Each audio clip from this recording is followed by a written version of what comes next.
Breaking overnight in Spokane, two separate shootings within blocks of each other, both happening on the same night. Welcome to Good Day. I'm Kelley. We start with breaking news this morning. A gas leak is affecting multiple cities, towns, and communities across the Palouse, just as freezing temperatures settled in overnight. Nearly 6 months after the Great Fire devastated the community of Medical Lake, we're now learning it was caused by a light sparking onto loose brush. An investigation by the Department of Natural Resources revealed the mounted pole light belonged to Inland Power. Another hearing for the man accused of killing 4 University of Idaho students, and still no decision on when or where the trial of Brian Koberger will be.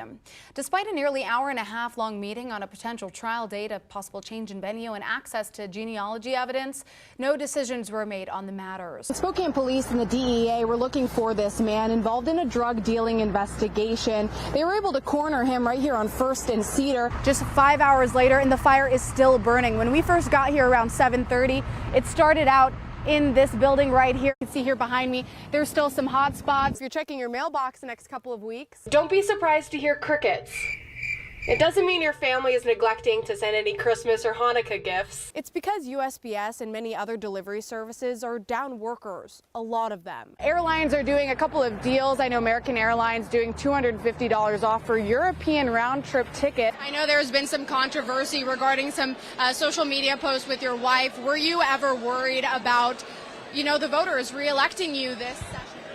I was concerned for sure. And the big story, looks like the incumbent Mayor Cynthia Andrus has 24% and will lose her office. Some big changes this morning. Alex, what are you hearing? Is this a sidewalk? Is this a sidewalk? I mean, you literally cannot tell what's a sidewalk and what's not. You just have to trudge your way through. Well, I already told you that I'm a big Halloween fanatic, so I want to be taken on the tour. I want to take our viewers on the tour. Wow, so they have zombies on literally every corner. We have to dip it again. Okay, scientists beware. Why are you shaking? See, it's taking a long time. We did it. Okay. I can't. I'm done. I know you are on you don't know, but they're on boxes because we're all very short here in the station. Can I get your best twirl? Yeah. Or maybe your princess way, whatever you want to do. There you go. I'm going to have the dip right here, and I'm going to have the chips, and I'm just going to eat. I don't even know what I'm going to be watching. It might be the Super Bowl, it might not. It might be the Puppy Bowl. As long as I have the chips and queso, I think I'm set. Opening for Chris Jansen, Flo Rida, the Chainsmokers. Yeah. So in all of that, I mean, what has been the most awe-inspiring moment you've had so far? This is really not bad for this time of year. Absolutely not. We're going to leave you with a live look of Mount Spokane. That's gorgeous. Oh.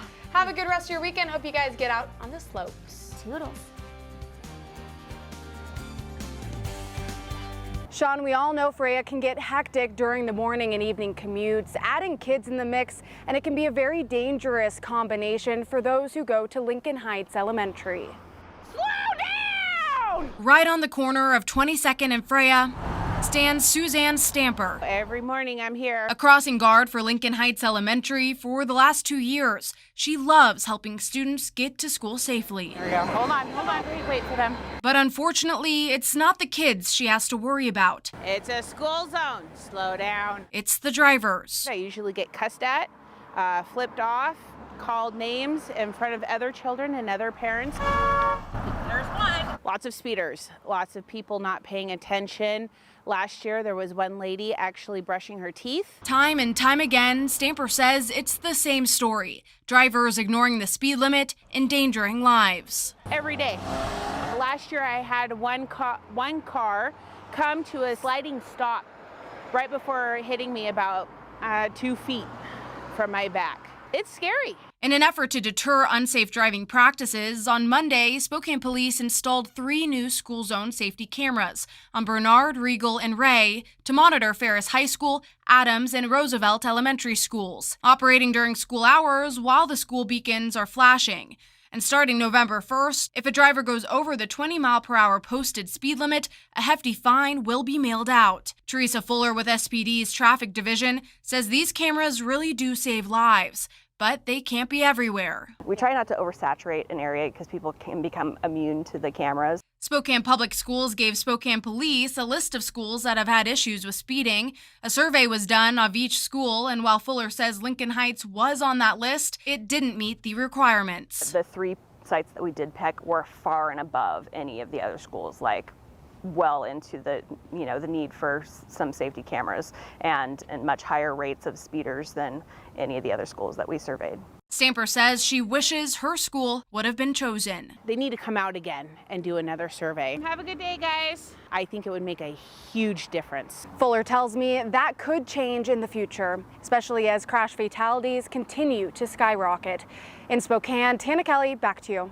And you don't expect it to happen to you? On Monday, September 7th, 2020, many in Malden were rounding out Labor Day weekend. I was out of town. Lori Dickinson was out of town when she got the call. My son called me and told me that Malden was on fire. We'd lost everything. As many as 64 homes leveled in hours, perhaps none as memorable as Jim Jacobs off Main Street.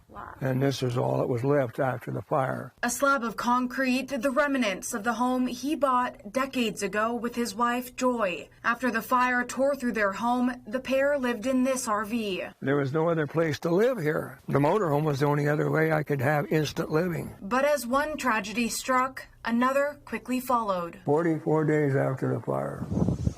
First their home, then their land, then Joy. This is Joy. Not wanting to move anywhere else. Why did you stay in Malden after the fire, after losing your home? Because this is Joy's home. Jim rebuilt with help from local organizations and charities. In March of this year, he moved into a home that sits right behind the one he and Joy shared. It just, it couldn't be built better. And they did it with loving care, not even knowing me.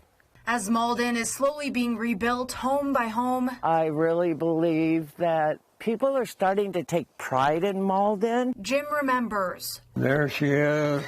And cherishes. This house represents her. All that's been lost. I have no other place I want to go. I want to try to rebuild things as close to the way she had it. They know they have all the power. They know if they can get Congress to step in and side with them, they win. As a potential railroad lockdown and worker strike takes shape, at the core is failed contract negotiations, with the big sticking point being quality of life. Our list of demands have, I believe, dwindled from 150 items down to about 6 or 7 items. And the last one on the table is our quality of life. This BNSF locomotive engineer, who wishes to stay anonymous in fear of losing their job, has worked in this field for 8 years and has never felt so silenced. The carriers aren't wanting to negotiate. It's not that we want to strike, we just want to be able to know that we're being heard. Sorry, get a little, it's emotional for me because this does impact our lives. At the forefront of negotiations, time off policies. High-vis is very much a part of this. Steve Snyder, the chairman of the local Brotherhood of Locomotive and Trainmen, says the new BNSF attendance policy, adopted in February and modified in June, is a cost-saving measure trying to do more with fewer people. But instead, he says it punishes employees and pushes them to the brink. My mother right now is extremely very sick. I can't hardly get any time to go over and see her because I have to work my job. So it's really a choice between dealing with my mother in her last days on this earth and going out and providing for my family and maintaining a future as far as my employment. Nobody wants to go on strike. That's not good for anybody. But at the end of the day, they're not leaving us a choice. Last month, freight companies couldn't agree on a contract with the two unions, so both sides are now in their federally mandated 30-day cool-off period. But that ends on Friday, opening a door to strikes and lockouts. This Friday could definitely be a game changer. And while no movement has been made in settling on a new contract, the Biden administration is trying to step in. Snyder says that plan is even more restrictive, including only 1 sick day a year. All they're doing is they're trying to intimidate Congress into passing a law that will further aggravate and harm the union employees.